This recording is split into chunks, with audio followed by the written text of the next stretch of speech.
श्री स्वामी समर्थ तुम्हा सर्वांचं आपल्या शीतल स्वामी सेवा चॅनलमध्ये खूप खूप मनानं स्वागत आहे. तर आता उद्या म्हणजेच 28 ऑक्टोबर आहे, शनिवार आहे आणि उद्या आलेली आहे कोजागिरी पौर्णिमा. अतिशय अतिशय महत्त्वाची ही कोजागिरी पौर्णिमा आहे. लक्ष्मी प्राप्तीसाठी आपल्याला जास्तीत जास्त या दिवशी सेवा करायची आहे. त्याचबरोबर कोजागिरी पौर्णिमेचं व्रत कसं करायचं, त्याची पूजा मांडणी रात्री 12 ते 12:39 दरम्यान आपल्याला कोणती पूजा मांडणी म्हणजे पूजा करायची आहे, काय सेवा करायच्या आहेत आणि कोणत्या सेवा महत्त्वपूर्ण लक्ष्मी प्राप्तीसाठी आहेत. ज्या आपल्याला सगळ्यांनाच करायच्या आहेत. फक्त पूजा मांडायची नाही, दूध आटवून दुधाचा नैवेद्य दाखवणं एवढंच नाही, तर आपल्याला सेवा पण करायच्या आहेत उद्या. तर त्या कोणत्या सेवा आहेत त्या आजच्या व्हिडिओत तुम्हाला कळणार आहेत. अतिशय महत्त्वपूर्ण सेवा असणार आहेत. त्यामुळे नक्की व्हिडिओ पूर्ण बघायचा, मध्ये स्किप करायचं नाही आहे. तर तुम्हाला सगळ्यांनाच माहिती असेल की अश्विन शुक्ल पक्षातील जी काही पौर्णिमा असते तिला कोजागिरी पौर्णिमा असं म्हणून संबोधलं जातं. तर ही कोजागिरी पौर्णिमा म्हणजेच चंद्राच्या म्हणजे चंद्राची रात्र सर्वांनाच ही आनंद देत असते आणि ह्या चंद्राच्या चांदण्यामध्ये म्हणजे प्रकाशामध्ये जे लोक हसत खेळत रमत गमत किंवा सेवा अर्चा करत ज्या काही लक्ष्मी कुबेर इंद्र चंद्र यांची सेवा अर्चा करतात, पूजा मांडणी करतात, सेवा करतात, त्यांच्यावरती माता लक्ष्मी, विष्णू, श्रीहरी विष्णू आणि इंद्र कुबेर हे सर्व प्रसन्न होत असतात. कारण की या दिवशी म्हणजे कोजागिरी पौर्णिमेच्या दिवशी चंद्र हा पृथ्वी तलापासून अतिशय जवळ आलेला असतो आणि हे जे काही आपण ज्यांची पूजा मांडणी करणार आहोत उद्या रात्री 12 वाजच्या अगोदर म्हणजेच लक्ष्मी, कुबेर, इंद्र आणि चंद्र हे पृथ्वी तलावरती म्हणजे देव लोकातून येऊन पृथ्वी तलावरती भ्रमण करत असतात. रात्री 12 ते 12:39 दरम्यान हे भ्रमण करत असतात पृथ्वी तलावरती देव आणि बघत असतात की कोण जागा आहे, कोण माझी पूजा अर्चा करते, कोण माझी सेवा करते आणि त्यांच्यावरतीच माता लक्ष्मी, कुबेर देवता आणि श्रीहरी विष्णू आणि चंद्र देवता या प्रसन्न होतात आणि भरभरून आशीर्वाद देत असतात. म्हणजे त्यांच्या आयुष्यामध्ये कुठल्याही प्रकारची आर्थिक अडचण निर्माण होऊ नये, त्यांची भरभराट व्हावी, घरामध्ये सुख शांती, आयु आरोग्य, धनधान्याने घर भरलेलं असावं असा भरभरून आशीर्वाद माता लक्ष्मीकडून, श्रीहरी विष्णूंकडून, कुबेर देवताकडून, इंद्र देवताकडून मिळत असतो.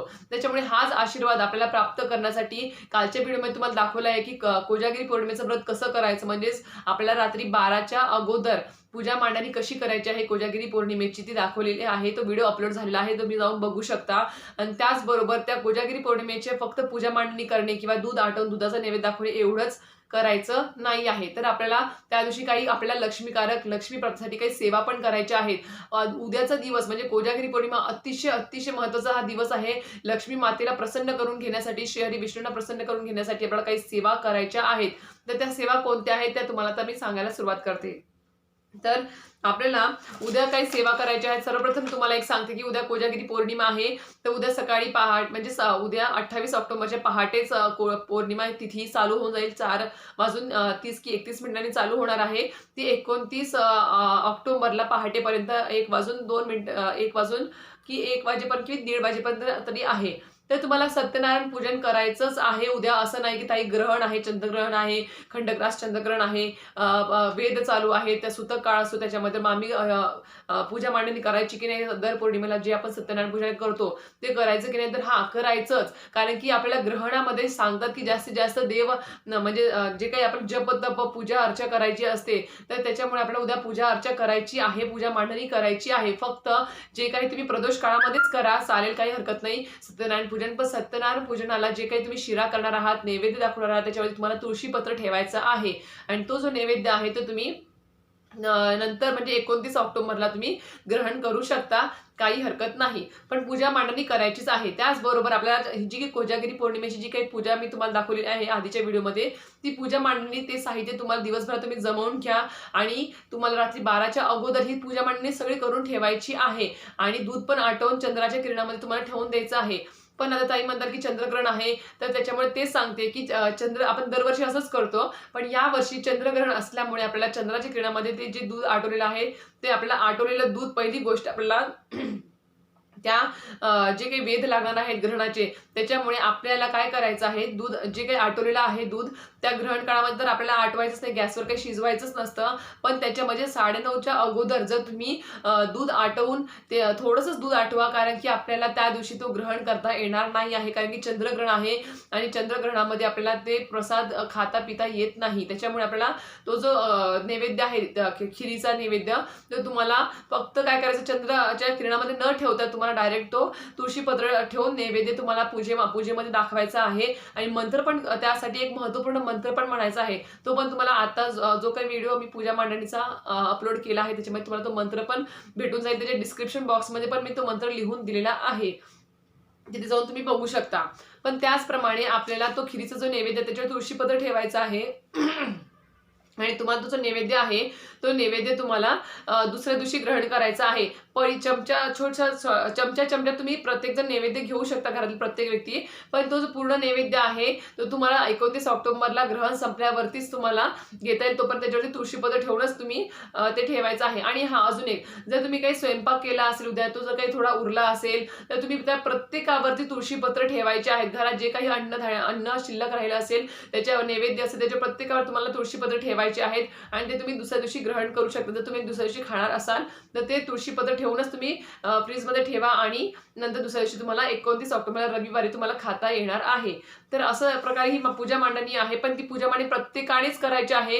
प्रत्येकालाच मी अजूनच सांगते की प्रत्येक मानवाच्या भरपूर गरजा असतात, भरपूर गरजा आहेत. अन्न, वस्त्र, निवारा सोडला तर अनेक गरजा असतात आणि ह्या गरजा पूर्ण करण्यासाठी प्रत्येकाला धनाची आवश्यकता असते, म्हणजेच पैशाची आवश्यकता असते. आणि कोणाला नाही वाटत की आपली आर्थिक परिस्थिती सुधारावी, आपल्याकडे भरपूर पैसा यावा, आपले जे काही पैशा अभावी जे काही कामे राहिली आहेत ती मार्गी लागावी, असं कोणाला वाटत नाही. त्याच्यामुळे आपली असं नाही की भरभरून खूप कोटी कोटी रुपये भेटावे असं नाही, तर आहे जी काही घरात लक्ष्मी येते ती स्थिर स्थावर राहावी, तिच्यामध्ये उत्तरोत्तर वाढ होत जावी, असं प्रत्येकाने अशीच प्रार्थना करायला हवी. असं नाही की कोटी कोटी भेटावं आणि त्याच्यामुळे पण आपली नियत फिरू शकते. त्याच्यामुळे आपल्याकडे मागताना लक्ष्मी मातेला मागताना एवढंच मागायचं की आमच्या घरामध्ये लक्ष्मी माता तुम्ही स्थिर स्थावर व्हा, चंचल राहू नका.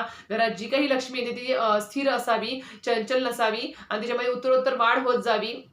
बस एवढंच मागायचं आहे. आणि सुखा समाधानाने उत्तम आरोग्य, सुख, शांती, धनधान्याने घर भरलेलं असावं, लेकर बाळ सुखाची असावी, सौभाग्याला उदंड आयुष्य लाभावं, संसार सुखाचा असावा, असंच मागणं करायचं असतं, जास्त काही मागायचं नसतं. तर पण हे फक्त एवढंच मागायचं किंवा पूजा मांडणी एवढंच नाही, तर आपल्याला सेवा पण बघायच्या आहेत. तर त्या सेवा सांगायला मी सुरुवात करते. तर तुम्हाला पूजा मांडणी केल्यावरती दुधाचं नैवेद्य पण तयार ठेवायचं आहे. तुम्हाला दूध, साखर ठेवू शकता किंवा खीर असेल, आटवलेले दूध असेल तुमचं, ते पण तुम्ही तुळशीपत्र ठेवून साईडला ठेवायचं आहे. नैवेद्य दाखवायचा आहे तुम्हाला तो मंत्र म्हणून जो सांगितला आहे मी आधीच्या व्हिडिओमध्ये. आणि नंतर तुम्हाला सेवा करायच्या आहेत. तर त्या काय सेवा आहेत, तुम्हाला 11 माळी तुम्हाला श्री स्वामी समर्थ महाराजांच्या करायच्या आहेत. 11 माळ जप श्री स्वामी समर्थ माळ जप करायचा आहे.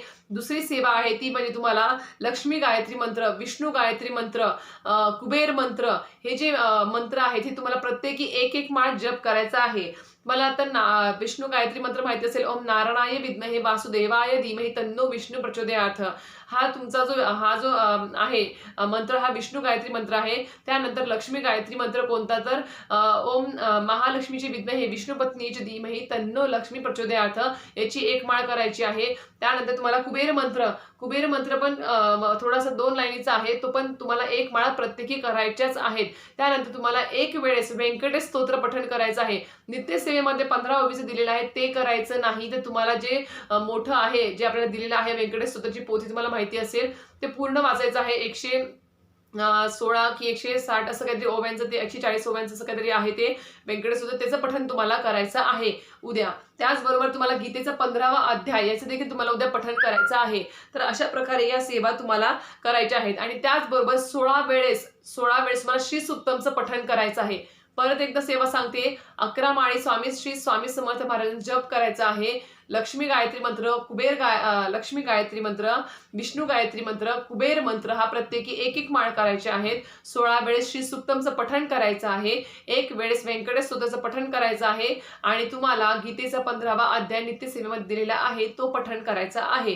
या सेवा आवर्जून करायच्याच आहेत. त्याच्यावरतीच तुम्हाला लक्ष्मी माता प्रसन्न होईल. श्रीहरी विष्णू असेल, कारण की माता लक्ष्मी कधी प्रसन्न होणार, जास्त ज्या घरामध्ये श्रीहरी विष्णूंची सेवा होत असेल, भरपूर प्रमाणात होत असेल, तर ती माता लक्ष्मीला प्रियच आहेत. आणि त्याच्यामुळे माता लक्ष्मी सुद्धा तिथे आपोआपच तिथे स्थिर स्थावर होईल, प्रसन्न होईल आणि भरभरून आशीर्वाद देईल. त्याच्यामुळे ह्या सेवा चुकवायच्या नाही आहेत. आता हे प्रत्येकाची पद्धत वेगळी असते. कोणाचं म्हणजे कोणी असं रमत गमत खेळत कोजागिरी पौर्णिमा साजरी करतं, पण आपल्या केंद्राप्रमाणे आपल्याला आध्यात्मिक मार्गे ही कोजागिरी पौर्णिमेचं व्रत पूर्ण करायचं आहे. त्याच्यामुळे त्याप्रमाणे जी सांगितलंय पूजा मांडणी, तशी पूजा मांडणी करायची. आणि तुम्हाला ज्या सेवा सांगितल्या आहे आता मी, त्या सेवा त्याप्रमाणे तुम्हाला तुम्हाला करायचे आहेत. त्यामुळे नक्की प्रत्येकाने आपल्या शेजारी पाजारी सगळ्यांनाही हे व्रत तुम्ही सांगा, पूजा मांडणी सांगा, की कोजागिरी व्रत फक्त हे दूध आटवणं आणि जागून फक्त दूध पिणं एवढंच नाही, तर अशा प्रकारे पूजा मांडणी पण करायची असते. त्या इंद्र, कुबेर, लक्ष्मी मातांचं पण आपल्याला पूजन करायचं असते, त्यांची सेवा करायची असते मनोभावे, त्यांना नैवेद्य दाखवून मंत्र म्हणायचा असतो आणि त्या सेवा करायच्या असतात. ही सेवा केल्याने असं म्हणतात, की ती जर पूजा मांडणी केली, ह्या सगळ्या सेवा केल्या आपण कोजागिरी पौर्णिमेला, तर माता लक्ष्मीचे काही अष्टरूप आहेत, म्हणजेच अष्टलक्ष्मीचं जे काही रूप आहे, त्या सगळ्यांचा आशीर्वाद, भरभरून आशीर्वाद आपल्याला त्या दिवशी मिळत असतो आणि पुढे जाऊन आपल्याला कधीच कुठल्याही आर्थिक संकटांना तोंड द्यायची गरज पडत नाही. आपल्याला त्याच्यामुळे असं नाही, की दुसऱ्या दिवशी कोटी-कोटी रुपये भेटतील असं नाही. पण आपल्याला जे काही आर्थिक प्रॉब्लेम्स आहेत ते जाणवत नाहीत आणि आपल्या प्रत्येक आर्थिक प्रश्नांना काही ना काहीतरी उत्तर हे मिळतंच आणि आपली आर्थिक म्हणजे भरभराट होण्यासाठी सुद्धा हे सेवा खूप महत्त्वपूर्ण आहेत. त्याच्यामुळे तुम्हाला ह्या सेवा चुकवायच्या नाही आहेत. पूजा मांडणी देखील चुकवायची नाही आहेत आणि आवर्जून सगळ्यांनी ही पूजा मांडणी कोजागिरी पौर्णिमेचं व्रत करायचंच आहे. त्याच्यामुळे नक्कीच तुम्ही तुम्हाला ते म्हणजे व्यवस्थित तुम्हाला स्टेप बाय स्टेप मी सांगितलेलं आहे, की तुम्हाला कशी पूजा मांडणी करायची आहे ती. कालचा व्हिडिओ आलेला असेल तो व्हिडिओ पाहून घ्या आणि नंतर आजच्या व्हिडिओमध्ये तुम्हाला सेवा सांगितल्या आहेत, त्या सेवा पण तुम्हाला करायच्या आहेत. तर अशा प्रकारे आजचा व्हिडिओ इथेच थांबवते. व्हिडिओ आवडला असेल तर नक्की व्हिडिओ लाईक करा, शेअर करा आणि सबस्क्राईब करा. श्री स्वामी समर्थ.